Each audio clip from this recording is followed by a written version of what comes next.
Alright guys, TacticalRab back again today. Hope you're all doing well and enjoying your day so far as the pros continue to discuss the possibility of gentlemen's agreements here for this upcoming season. The New York subliners have a very difficult time in scrims last night, unexpectedly losing pretty substantially to the Paris Legion of all teams. Very much intrigued to your thoughts on all this stuff in the comment section below. If you enjoyed the video, hitting that like button is the best thing you can do to help this channel reach new people, and please consider subscribing as well if you have not yet already. Firstly, this MLA Thieves, time to report for camp, like they're getting ready to go. Not sure what content they're working on here, but looks pretty entertaining. There's going to be some good stuff coming out of the Los Angeles Thieves compound, I'm sure, this upcoming season. Content is probably going to keep things ticking over this year because the game itself, obviously, as we looked at earlier today, isn't in the greatest position at the present time. This also, I thought, from Gunless, given we were talking about that once again. I see tweets like this every single day. Imagine getting a glide bump for it not to work. So competitive. So for whatever reason, I obviously don't play the game at the present time, but there's some sort of glitch clearly where you call in a glide bomb. Maybe it's only in the CDL rule sets. Sometimes this is how it works. That for some reason it just won't call in. There was, in fairness, a glitch last year in Cold War where something similar could happen, where like it wasn't the glide bomb, but it was one of the streaks that you could call in, like the mortar strike or whatever it was called. That you could try and call in, and sometimes it just wouldn't work for whatever reason in the competitive game modes. So I'm not really sure why that's going on, but still something that maybe they'll fix, maybe they're aware of, maybe they're not aware of it, maybe they've got other things in their plate. That's probably true as well. But still, hopefully these sort of issues get fixed going forwards. But yesterday we did touch on the possibility of what are these players going to do with some of these weapons? Because usually about the start of the year, we saw last year stage 1 was played with the XM4, and then stage 2 it was GA'd, and then it was just Krig AK-74U for the rest of the season. Is there going to be a similar story really this year going into Vanguard? Because obviously at the start of the game the pros use different weapons, and as I said yesterday, generally the SMGs don't tend to get gentlemen's agreemented by the pros, but some of the ARs maybe do. The Automaton has definitely been the dominant weapon so far. It kills very quick, it fires very fast, and it's an interesting weapon really to have as the main AR, I think, in the game, or at least the most prevalent assault rifle, because it just is a really quick firing weapon. It only has 25 bullets in the mag. It's not like your traditional kind of a hold down a lane AR, and it's also very good at close range, right? So as Cammy says right here, Automaton, it's a boring gun, get it gone,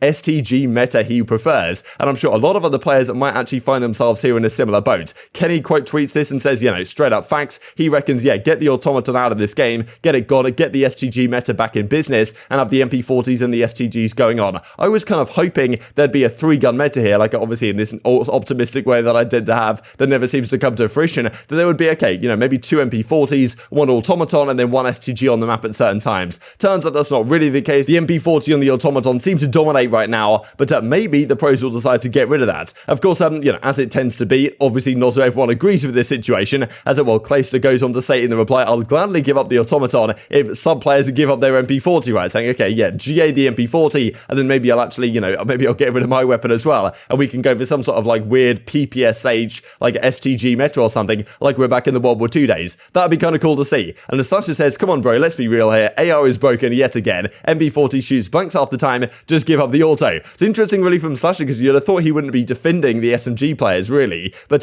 given he's not an SMG player himself, but maybe he goes down that route and respects Huke and Asim and their liking of the MP40. And to be fair, maybe the MP40 is a bit inconsistent, especially with the bloom and all these type of mechanics that are kind of strange within this title. But he also says, just give up the auto as well. So Slasher also, as like a main AR player really for that roster, is much preferring to go back to an STG type meta, which personally is the gun that I prefer using in this game as well, like from the small amount of it that I actually played when it first released. So, bit of a question mark there. Is the MP40 going to go? I don't reckon, to be honest, but at the Automaton, that's the weapon really which has the most risk, I think, right now of getting gentlemen's agreemented from the game. Happened to the XM4 last year, happened like to the QBZ, right, and all the other chaos that happened as a result of that, especially in the challenger side. And the STG is more like the Krig, it's more like the kind of traditional main AR the pros tend to like to use. I wouldn't put it past these pro players to get rid of the Automaton as we go forwards, but we'll have to see how that goes. There also was this clip that came out from Hitch's stream, I thought, last night. I'll just share for you guys real quick on stream, because Hitch is trying to take a gunfight here up against Maniak, and Maniak actually has the MP40 in hand and completely spins on him, right? Pretty disgusting gunfight win, but yes, Maniak says in reply, not broken at all, and sometimes the MP40 kills like that, there's really not too much you can do about it. Not broken at all, he says, so maybe he's kind of on board with getting rid of it, given I guess he's not really using an MP40 too much at the present time. Let's talk about Paris Legion then. So this came out yesterday. If you guys can decipher this for me, I would greatly appreciate it. Us after reading the most creative insults in the league, and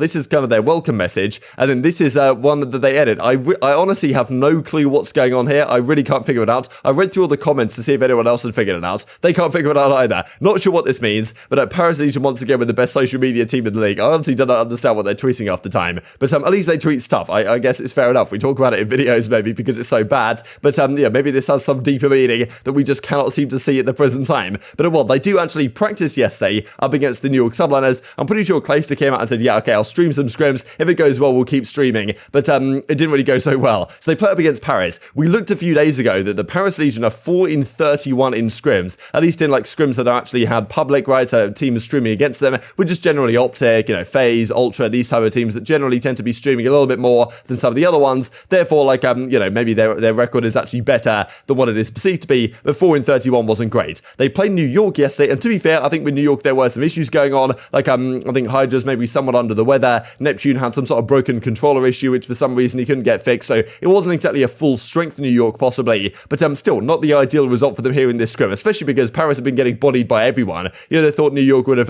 dealt with them in a pretty similar manner, but they get 0-4 here, kind of reminiscent maybe of when FaZe got 0-4 by Seattle Surge right at the start of the title, and that was a bit of a surprise, and you know, now Paris winning this series 250, I mean, even Bacage, right, it went to 250, that's a surprise. These maps were certainly close, but losing all of them is a bit of a surprise for New York. Of course, like, it's practice, like, it doesn't matter all that much, but this is kind of interesting, the fact that New York kind of had a tough time in this series. He's top broken, one shot.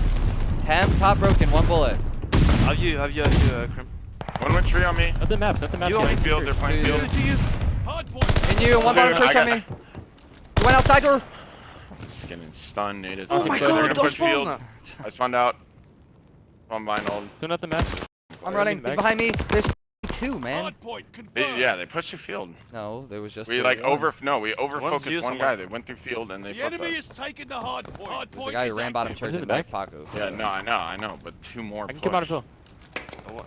One's deep on me. One's I out. wonder what will happen, if anything, when Control arrives, if the pros even decide to play Control or whatever it is, right? But yeah, for now it's hard points, and Paris, in fairness, like they win a scrim set 4-0. They look pretty decent from the small bits of this that I managed to catch. I mean, yeah, Paris winning champs, GG, well played. Like, the year is over. Of course, like, that's the thing. Like, this doesn't mean all that much, but I mean, still, definitely an early indication of how some of these teams are trending, because at the start of the game, we thought the subliners were looking really good, and now a month or so in, it might not be so much the case anymore, as other teams are continuing their rampage really up against teams like Paris, when we do see some of their scrims be publicized, as we saw with OpTic just a few days ago. So there's always trends and stuff going on behind the scenes. Of course, I'm sure some of the pros are very frustrated with the state of the game right now, and understandably so, but you know, it's always a good idea to keep your eyes on how things are trending before the season begins. This also for methods, a couple of you guys pointed out to me. I was down, but I'm up now, so okay, this could mean all sorts of different things. Now, of course, what some people are wondering about methods really is what's going on with this 12th CDL spot right now. He was meant to be kind of, I guess, the captain of that 12th CDL team over the Washington spot, which for whatever reason pulled out of the situation. Now, you know, maybe people are thinking with the 12th team coming back in, are you going to pick up methods? That seems like the most likely possibility. They were playing some practice last night up against the subliners once again, and I'm pretty sure New York stopped streaming here just because they were having a difficult time. But I mean, as you can see right here, this is the roster right now that Method is going with. It's Venom, it's Porlex, and it's TJ Halley. So that's their team of 4, and I mean, right here, they win this map on Berlin 250-201 up against the subliners guys. Method drops 49 eliminations with a 98 ping, so fair play to Method. He was absolutely killing it this stream.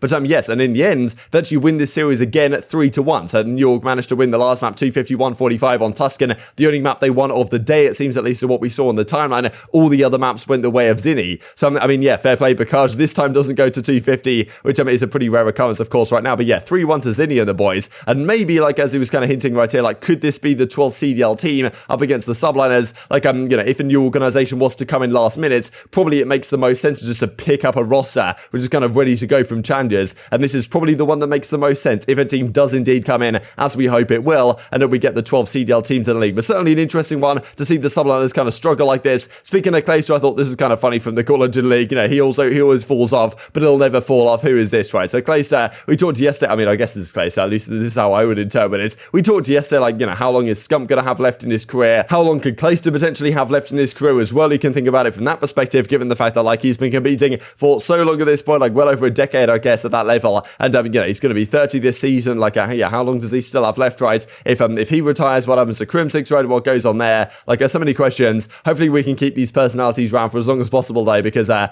think they're going to be particularly important to carry our scene this year and probably next year as well, quite honestly, given the fact that we're going back to a Modern Warfare title, we think, which might not be the best for competitive play. I guess we'll see on that front. But this I thought was also funny, given we were speaking of the subliners. LA Guerrillas running to the Call of League HQ after hearing about Control. Yes, LAG's Control last year wasn't exactly great, but if the spawns are like that, as we looked at earlier today, then maybe it doesn't even matter, right? And anything goes at the present time. And just to finish off with this from Doug said to Martin, someone please get a trade on me. I'm a 27-year-old, washed, low-tier challenger kid. He tends to say this all the time, right? Like when he was beating Scump or whatever in that, $150,000 tournament, he was like, yeah, I'm just a low-tier challenger kid, and yeah, talking back on his haters, I suppose. But yeah, when the shirt is off, you just know things are going to kick off with Doug. I wonder if when he gets back into League, he's actually allowed to have his shirt off on main stage, because that would be the key deciding factor. If you see Doug walk out without his shirt on into the grand finals on main stage, you know it's already chalked. But if you have to wear the shirt, then okay, maybe the sleeveless jersey, obviously, like that's always been the thing. Doug gets more power from the sleeveless jersey, but maybe without a jersey at all, he's even better, right? That's how it seems right now. But I guess we'll see what happens if and when he gets back into the League. But very much intrigued to your thoughts in the comment section below. Hope you guys enjoyed the video. If you did enjoy it, hitting that like button tells the YouTube gods this is a good video, and I was like, you should enjoy it as well, and help grow the competitive Call of Duty community. Thank you as always, take care, and I will see you next time. Yeah, Dill's deep. Yeah.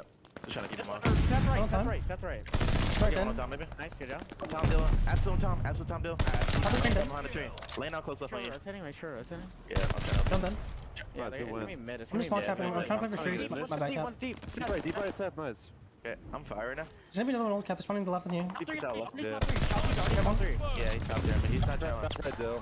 Fast break. Nice. Alright, I'm trying to rotate. I'll 3 shots you at me somewhere. I'm still small trapping. Small trapping. I think. They give me a library on me. I think they're spawning left Yeah, I'm side. trying to Yeah, get they it. are. I'm One looking right on me.